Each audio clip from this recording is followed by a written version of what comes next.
যেমন ভোটের পরে তাদের দেখা যায় না, ভাঙড়ের বিধায়ক সেই 4 তারিখের পর থেকে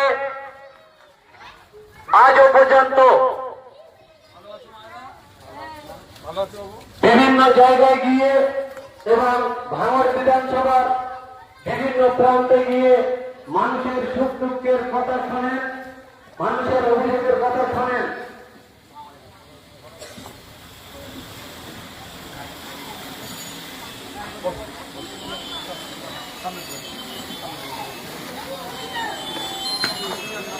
সকলকে অনুরোধ করছি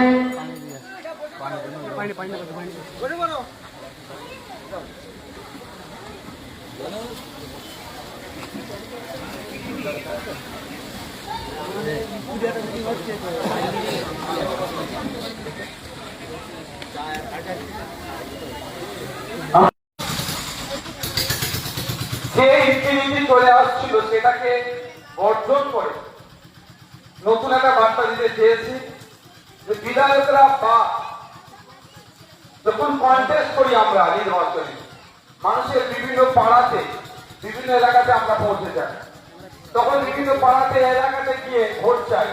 কাকা ভোট দেবে, জ্যাঠা ভোট দেবে, মাসি পিসি ফুফু খালা ভোট দেবে। ভোটটা যখন পেয়ে যায় সেই পিসি জ্যাঠা মাসি পিসিকে কেন বিধায়কের অফিসে আসতে হবে?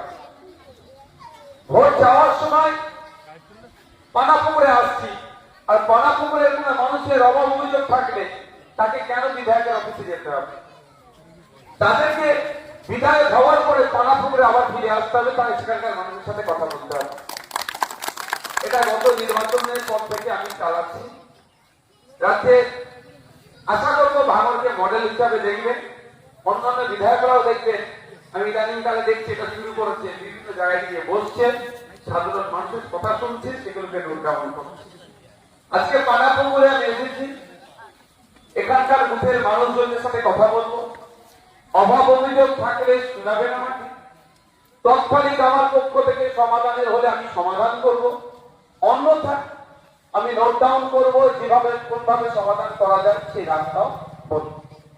শুধু তাই নয়, যদি কোনো সাজেশন থাকে আপনাদের উন্নততর ভাঙড় করতে গেলে এইগুলো করা দরকার আপনার এলাকার জন্য, আপনাদের বিধানসভার জন্য, এই করলে ভালো হয়, সেই প্রস্তাবগুলো আপনারা আমাকে দিতে পারেন।